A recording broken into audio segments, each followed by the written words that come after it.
সমস্ত প্রশাসনিক জায়গায় এবং তাদের প্রতাপ সমস্ত জায়গায়। যারা পেশি শক্তির রাজনীতি করতে চায় না তাদের জন্য পরিস্থিতিটা খুব ডেঞ্জার, মানে খুব খারাপ আর কি, প্রতিকূল। আজকে যেটা ঘটেছে দেখেন, মাত্র ইলেকশনের এখনও ক্যাম্পেইন ভালো করে শুরু হয় নাই, মাত্র ফর্মালি শুরু হয় নাই, যোগে নেমেছেন।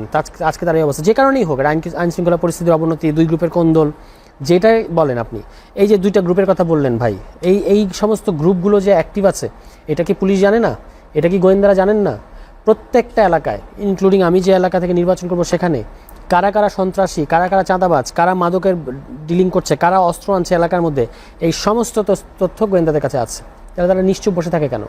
তারা কোনো রকম উপর থেকে সিগন্যাল ছাড়া কাউকে গ্রেফতার করে না। বরং যেটা হয় সেটা হচ্ছে, আপনার গ্রেফতার যদি কোনো কারণে করেও কাউকে, কোনো চাঁদাবাজির অভিযোগে বা কোনো কিছুতে, তাদেরকে চাপ দিয়ে তাদেরকে ছাড়িয়ে আনা হয় একদিনের মধ্যে। এগুলো আমাদের এলাকায় অহরহ ঘটছে, হরদম ঘটছে।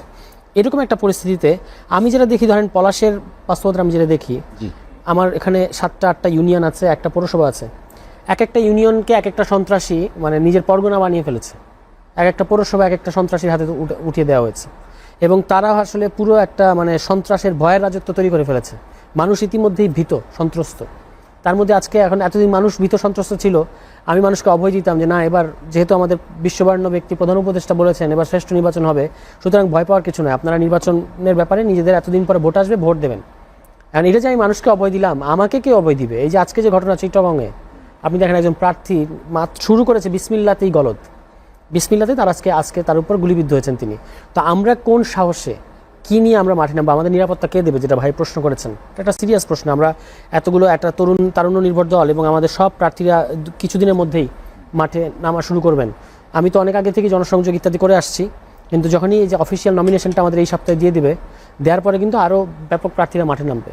তখন তাদের কি হবে? তাদের নিরাপত্তা। আপনি যেটি বলছিলেন যে রাষ্ট্রের বা বিশ্বের দেশের বিভিন্ন জায়গায় যে বিভিন্ন গ্রুপ সক্রিয়, এটি আমরা গণমাধ্যমে সংবাদও দেখেছি। এই গ্রুপগুলো আসলে কাদের সক্রিয় হচ্ছে? আপনার আইন উপদেষ্টা প্রশ্ন করছেন, আপনি চিন্তা করে দেখেন অবস্থাটা কোথায়। আইন উপদেষ্টা প্রশ্ন করছেন যে ওই যে কতদিনে যেন 2-3 দিনে বলে 8,000 না কত মামলার জামিন হয়েছে, 800 জামিন হয়েছে একদিনে 800 জামিন। Is this possible? মানে কিভাবে, কোন প্রক্রিয়া হচ্ছে এগুলো? এবং এখানে তো মানে আরও ভেতরের যে গল্পগুলো আমরা কানাঘুষা শুনতে পাই, এই জামিন দেওয়ার গল্প, সেগুলো ডেঞ্জারাস। এবং সেগুলো এই সমস্ত সন্ত্রাসীরা যে আপনার লেভেল প্লেইং ফিল্ডের মানে হচ্ছে আপনি অস্ত্র উদ্ধার করবেন, অবৈধ অস্ত্র উদ্ধার করবেন, কোন রুট দিয়ে অস্ত্র ঢোকে, যেমন নরসিংদীর মতো জায়গায়, নরসিংদীতে কোন দিকে অস্ত্র ঢোকে, কোন দিক দিয়ে, এবং কিভাবে এটা পুরো জেলার মধ্যে ছড়িয়ে দেওয়া হয়, এগুলো সমস্ত রুট সব কিছু পুলিশের জানা আছে। এখন যেখানে অবৈধ অস্ত্র উদ্ধার করার কথা, সন্ত্রাসীদের জেলে নেওয়ার কথা, যাদের বিরুদ্ধে বিভিন্ন মামলা আছে, তারা ছাড়া পাচ্ছে এবং ছাড়া পেয়ে তারা ব্যাপকভাবে ঘুরে বেড়াচ্ছে সব বিভিন্ন জায়গায়। মানুষজন আসলে আতঙ্কিত এবং এটার প্রভাব কিন্তু ভোটের মধ্যেও পড়তে পারে। মানুষ যদি দেখে যে সন্ত্রাসীরা টেক ওভার করেছে, সন্ত্রাসীরা বিভিন্ন জিনিসে সমাজের মধ্যে মানে মেইন স্ট্রিমে ঘোরাফেরা করছে, তখন কিন্তু মানুষ ভয় পেয়ে যাবে এবং এটার ইম্প্যাক্ট ইলেকশনে পড়বে। তো এগুলোর ক্ষেত্রে সরকারের কী পদক্ষেপ, লিপ সার্ভিসিং দেওয়া ছাড়া আমার কাছে এখনও পর্যন্ত স্পষ্ট না। এর একটা সিরিয়াস সমস্যা, এটাই তারা ঠিক করতে পারছে না। তার মধ্যে আবার জুলাই সনদ নিয়ে তারা আবার একটা নতুন সংকট শুরু করেছে। আমি এটা বলেছি যে একটা সাপ লুডু খেলা শুরু করেছে। 96-তে গেছেন আপনি, সাপের মুখে দিয়ে আবার আপনাকে টেনে নামিয়ে নিয়ে আসছে। এরকম একটা কাণ্ড সরকার করছে। এই যে রাজনৈতিক দলগুলোর কাছে তারা আলাপ করতে আবার পাঠাই দিল, এটা মানে 2টা সুপারিশ দিয়েছে এরকম করে কমিশন সরকারের কাছে। এইটা একটা সুপারিশ, এটা একটা সুপারিশ, এবং 2টা সুপারিশের মধ্যে প্রায় সমস্ত দলের সমস্ত মতামতেরই রিফ্লেকশন আছে, কারোরটাই হুবহু নেওয়া হয় নাই, কিন্তু সবগুলোকেই তারা কন্টেন্ট করার চেষ্টা করেছে। আদেশ দিয়েছে, তারপর গণভোট, তারপরে আগামী পার্লামেন্টকে গাঠনিক ক্ষমতা দেওয়া হবে। আপনি যদি ঘুরে ফিরে প্রত্যেকটা বড় বড় দল এবং যারা ক্রিয়াশীল দল ছিল কমিশনে, তাদের মতামতগুলো দেখেন যে তারা কীভাবে বাস্তবায়ন পদ্ধতির কথা বলেছে, তাহলে এর মধ্যে সবটা আছে, এর বাইরে কিছু নাই। তাহলে সরকারের কাজ ছিল এই 2টা থেকে আপনি দেখবেন, দেখে তারপর সরকার হিসেবে 2টা থেকে দরকার হলে আবার নির্যাস করে একটা বানাবেন, বানিয়ে রাজনৈতিক দলগুলোকে বলবেন যে ভাই আমি এভাবে করতে চাচ্ছি, আপনারা কি বলেন, কোনো মতামত থাকলে বলেন, আমরা একেবারে লাস্ট ফেজে আসি, এখন আপনাদের শেষ মতামতটা বলেন। আপনারা তো এতদিন ছিলেন, 7 মাস আলাপ আলোচনা করলেন, এর মধ্যে থেকে এই জিনিসটা বের হয়ে এসছে, আসার পরে এখন আমরা এটা বাস্তবায়ন করতে যাচ্ছি, আপনাদের যদি শেষ কোনো কথা থাকে বলেন। এই হলো সরকারের কাজ। সেটা না করে কমিশন 2টা প্রস্তাব দিল, আবার এভাবে আপনার কাছে দিচ্ছে, আপনি আবার বলটা ইয়ের কাছে দিয়ে দিচ্ছেন, তো রাজনৈতিক দলগুলোর কাছে। মানে গোল এবার আপনার দেওয়ার কথা, আপনি রাজনৈতিক দলগুলোকে বলছেন তোমরা ফাউল করো। মানে এটা তো মারামারি সংঘাত লাগানোর মতো একটা ব্যাপার। এবং এই পর্যায়ে কি হবে, আপনার বিএনপি, জামায়াত ইসলাম বা বড় বড় দলগুলো তারা কি করবে, এটাকে একটা নেগোসিয়েশনের টুল বানাবে, বার্গেনিং টুল বানাবে, আসে এটা তো খারাপ। নেগোসিয়েশন মানে হচ্ছে আপনার সরকারের লাভ কি?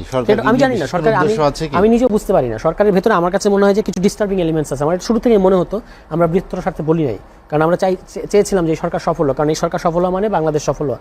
কিন্তু এই সরকারের মধ্যে কিছু ডিস্টার্বিং এলিমেন্টস আছে, যারা কোনো একটা ভোট পাকাতে চায়, এরকম মানে যতই দিন যাচ্ছে স্পষ্ট হচ্ছে। এখন আপনার নির্বাচন আছে 3 মাস, বড় দল আপনার দিয়ে দিয়েছে, তাদের নমিনেশন দিয়ে দিয়েছে, আমরাও দেবো, জামায়াত ইসলাম তো আগে দিয়েছে, অন্যান্য দল দেওয়া শুরু করেছে।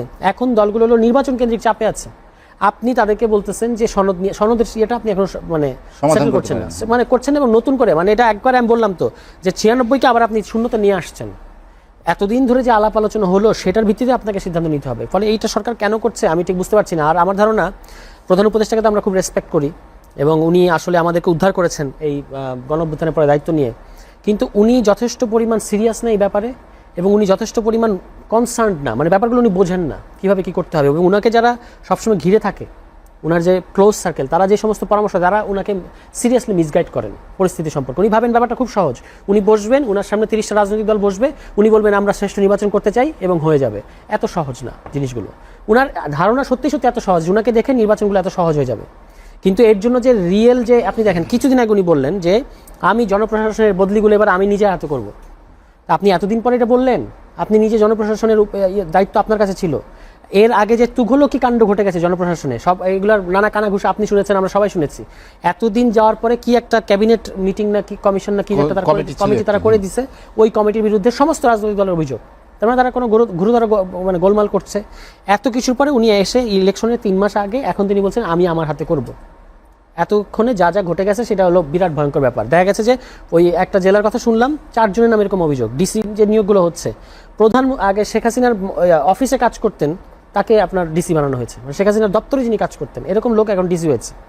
তো এইরকম এরা যে এরকম হচ্ছে, প্রধান উপদেষ্টা তার মানে যেটা আমরা চেয়েছিলাম যে আমলাতন্ত্রে একটা বিরাট শুদ্ধি অভিযান চলবে এবং যারা আসলে কেপেবল, যারা নিরপেক্ষ থাকতে পারবেন তাদেরকে দায়িত্ব দেওয়া হবে। কারণ আলটিমেটলি ইলেকশনটা নির্ভর করে, ইলেকশনের ভাগ্য নির্ভর করবে শেষ পর্যন্ত। আপনি যতদিন করাবে এটা দেখবেন যে স্পষ্ট হতে থাকবে, ডিসি, এসপি, ইউএনও, ওসি, এই যে 4টা পোস্ট, এই 4টা পোস্টই আসলে ইলেকশনের জন্য ভাইটাল। তারা যেভাবে চাইবে সেভাবেই হবে। তারা চাইলে ইলেকশন সুষ্ঠু হবে, তাদের ভূমিকাটা খুব ইম্পর্টেন্ট। ফলে এখন তাদের এখানে কোন লোকগুলোকে আপনি বসিয়েছেন, তাদের অতীত রেকর্ড কি, এগুলো কিন্তু মানে যেই গল্পগুলো বেরিয়ে আসে সেগুলো খুব মানে হচ্ছে যে লোক পাওয়া যাচ্ছে না, জেলা লোক পাওয়া যাচ্ছে না, সত্য না, কোনো নতুন নিয়োগ দেয় না এই সরকার।